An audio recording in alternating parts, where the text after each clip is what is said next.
Selama kehidupan masih berjalan, cobaan pun akan terus mengiringi. Jika Anda mendapatkan cobaan, apalagi silih berganti, pasti akan merasa terbebani, bahkan mungkin akan mengalami hilang kendali. Cobaan dalam kehidupan bukanlah suatu hal yang perlu Anda takuti, apalagi menjadikan beban di hati dan pikiran Anda. Cobaan hidup sebaiknya Anda hadapi, karena dari hal tersebut Anda bisa belajar tentang banyak hal terkait hidup ini.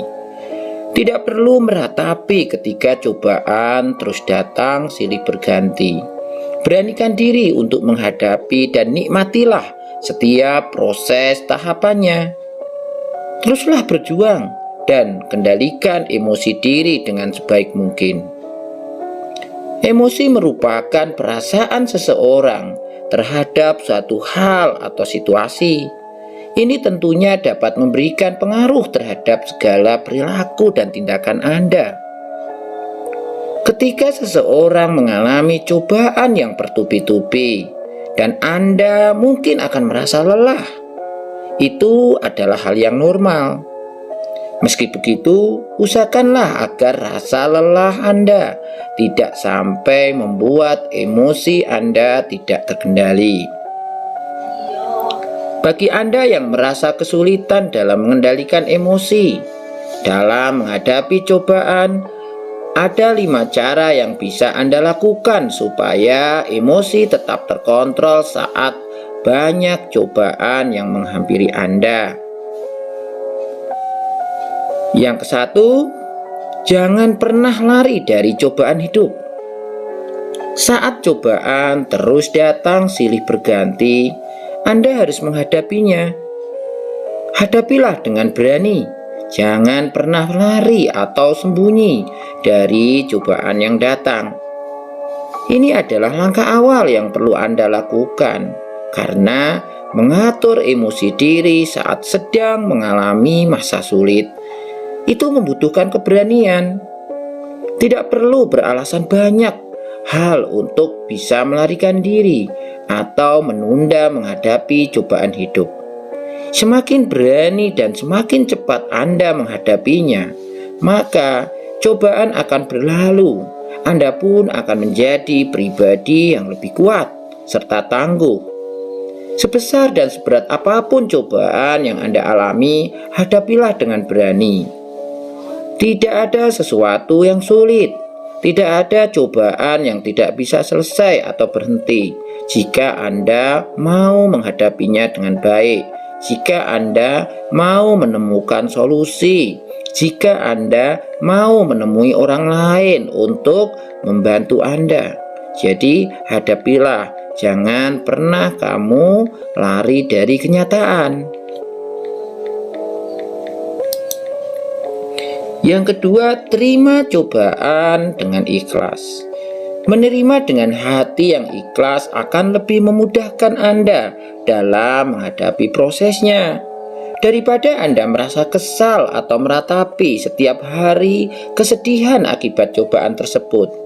Mungkin Anda terus-menerus berpikir, mengapa cobaan tidak segera berhenti atau selesai? Inilah yang membuat Anda menjadi sedih, kecewa, bahkan frustasi. Akan lebih baik jika Anda menerimanya dengan ikhlas dan lapang dada. Memang dalam proses penerimaan tidak semudah seperti mengucapkannya. Namun, bangun keyakinan, miliki keyakinan dalam diri bahwa cobaan yang terus menghampiri ini merupakan sarana untuk kamu naik kelas dan menjadi pribadi yang jauh lebih baik lagi. Maka dari itu, Anda nggak perlu marah, Anda nggak perlu sedih. Cobalah terima dan lakukanlah yang terbaik dalam hidupmu. Perlu Anda ingat, cobaan berasal dari Allah, dan Allah akan berikan solusi untuk mengatasi cobaan itu. Tinggal Anda mau tidak berusaha untuk menghadapi dan mengatasi cobaan itu. Yakinlah, cobaan yang Anda alami tidak akan pernah melebihi kemampuan Anda untuk mengatasinya. Ketiga, beristirahatlah dengan cukup. Mulailah Anda memastikan waktu istirahatmu tercukupi. Istirahat yang teratur dan cukup waktu itu sangat mempengaruhi kesehatan fisik dan mental Anda. Istirahat yang cukup akan membuat emosi Anda tidak semakin kacau. Pastikan ketika Anda mulai merasa ketidaknyamanan dalam pikiran dan emosi, pergilah ke kamar tidur dan buat ruang tidur yang nyaman, rapi, dan tenang. Jika perlu, iringi dengan musik yang lembut. Waktu tidur yang teratur dan tercukupi akan membuat pikiran Anda jauh lebih tenang, jauh lebih nyaman, sehingga suasana hati yang muncul pada saat bangun tidur akan jauh lebih baik. Karena tidur yang cukup dapat memperbaiki suasana hati Anda. Namun, jika waktu tidur Anda kurang dari 7 jam setiap harinya, kemungkinan besar perasaan Anda akan mudah marah dan kesal. Atur lagi waktu tidur Anda dan pastikan tidur 7-9 jam per harinya. Perbaiki lagi kualitas tidur Anda agar Anda tetap bisa tenang saat menghadapi cobaan atau masalah.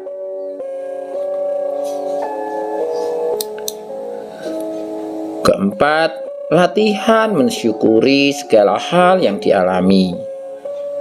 Berlatih mensyukuri segala hal yang Anda alami sangatlah penting untuk dapat berpikir jernih dalam menemukan solusi atas cobaan yang Anda alami. Ketika Anda merasa cobaan selalu saja datang tanpa ada jeda, mungkin Anda berpikir ini tidak adil buat Anda. Maka jangan merasa berkecil hati. Semakin banyak cobaan yang datang, maka itu tandanya Anda adalah pribadi yang kuat. Tetaplah bersyukur atas segala hal yang menimpa Anda. Berpikirlah bahwa Allah memberikan cobaan, tentu Anda dianggap mampu menghadapinya, mampu mengatasinya, meskipun terasa berat dan membuatmu kelelahan. Tapi syukuri saja, karena setelah fase berat berhasil Anda lalui, bersiap-siaplah untuk menyambut kebahagiaan di kemudian hari. Wujudkan rasa bersyukur itu dengan usaha yang keras untuk mencari upaya menghadapi dan mengatasi masalah yang Anda, dan yang penting adalah selalu berkomitmen untuk mengatasinya. Kelima, berusahalah selalu mencari solusi.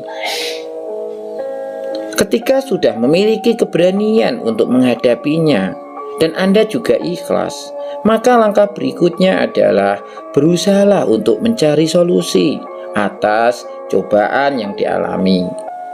Tegarkan hati, kuatkan tekad dalam diri Anda, dan percayalah, untuk menyelesaikan semua permasalahan yang ada, perlu usaha, perlu cara. Berusahalah juga agar solusi yang akan Anda gunakan itu berasal dari dirimu sendiri. Pasti Anda mempunyai kemampuan. Mungkin saja ide untuk menggunakan kemampuan itu belum ada. Ya, walaupun memang Anda tidak merasa bahwa mempunyai kemampuan, bisa gunakan orang lain di sekitar Anda yang mungkin pernah mengalami masalah yang sama atau cobaan yang sama. Apa yang mereka lakukan? Sehingga apapun yang disarankan, apapun yang disampaikan, bisa jadi akan bermanfaat bagi Anda untuk menyelesaikan masalah, untuk menghadapi cobaan, sehingga tidak menjadi semakin berat Anda rasakan dengan cobaan tersebut. Ketika ada orang lain yang memberikan solusi atau nasihat, Anda bisa menggunakan. Dengarkan dengan baik dan pertimbangkan sisi positifnya. Tentu setiap nasihat yang diberikan orang lain bisa jadi tidak sesuai dengan kondisi real Anda sendiri. Kemudian untuk keputusan akhirnya, itu harus Anda sendiri yang memilihnya, karena yang tahu kondisi sebenarnya adalah Anda. Minimal Anda akan menemukan ide-ide kreatif untuk menghadapi masalah atau cobaan jauh lebih ringan. Sebab hanya Anda lah satu-satunya orang yang paling memahami apa yang terbaik untuk diri Anda sendiri. Jika Anda mampu mengendalikan emosi, maka seberat dan sebanyak apapun cobaan yang datang, itu tidak akan menguras energi dan pikiran Anda. Sebab Anda akan selalu menikmati setiap tahapan dalam proses menghadapi cobaan. 5 cara menghadapi cobaan yang selalu silih berganti Anda alami. Ini akan sangat bermanfaat sekali. Tentu ini tidak butuh modal, tidak butuh sarana yang luar biasa. Jadi tentu akan sangat manfaat jika Anda mulai mencobanya. Dan ketika Anda mulai mengenali bahwa Anda sedang mengalami masalah, Anda sedang mengalami cobaan, di mana bisa jadi cobaan itu penyakit, atau banyaknya pekerjaan di kantor yang rumit, atau adanya masalah dengan bawahan, stafnya, atau masalah dengan atasan Anda. Bisa jadi cobaan itu masalah dengan pasangan Anda, dengan anak Anda, tetangga Anda, atau orang-orang sekitar Anda. Nah, tentu mengenali cobaan hidup sangat penting untuk langkah awal Anda belajar menghadapinya, berusaha menghadapinya. Ketika Anda berusaha untuk ikhlas, untuk sabar, untuk selalu bersyukur, ditambah lagi dengan Anda mencoba untuk beristirahat yang cukup, pasti akan mudah mencari solusinya. Apalagi tanpa disadari, orang-orang di sekitar Anda sebenarnya memperhatikan Anda. Mungkin saja mereka segan untuk mendekati dan ingin membantu Anda. Artinya, jika Anda memang menyadari bahwa Anda mempunyai masalah yang menurut Anda mungkin sangat sulit dihadapi, sulit diatasi, ya, berpikirlah bahwa orang di sekitar Anda itu penuh empati dan sangat ingin membantu. Tinggal ketika ada orang yang mendekati Anda, meminta Anda untuk berkeluh kesah, jangan segan-segan, ceritakanlah, sehingga orang lain bakal tahu apa yang sebenarnya terjadi, apa yang sebenarnya Anda pikirkan, apa yang sebenarnya Anda rasakan. Tentu ketika ini sudah diceritakan, maka beban hidup Anda, pikiran Anda, ketegangan emosi Anda tentu akan berkurang. Dan yang paling penting lagi, Anda tidak akan merasa sendirian. Anda merasa ada orang lain di sekitar Anda yang mengerti, yang memahami, bahkan berniat membantunya. Itu hanya terjadi jika Anda berpikir bahwa orang lain di sekitar Anda penting dalam kehidupan Anda. Makanya bangun hubungan yang positif dengan orang lain. Ya, tidak selalu harus keluarga, mungkin teman, sahabat, atau bahkan atasan Anda. Ya, ketika ada permasalahan hidup atau cobaan hidup, tidak ada salahnya berkeluh kesah. Memang harus mencari orang yang tepat. Usaha mencari solusi atas cobaan atau masalah yang Anda alami, harus melihat kemana Anda akan mencari solusi. Ketika Anda merasa sangat sulit menemukan orang yang bisa dipercaya, Anda bisa mendatangi klinik, rumah sakit, psikolog, psikiater, atau perawat spesialis jiwa. Nah, semoga manfaat, terapkan.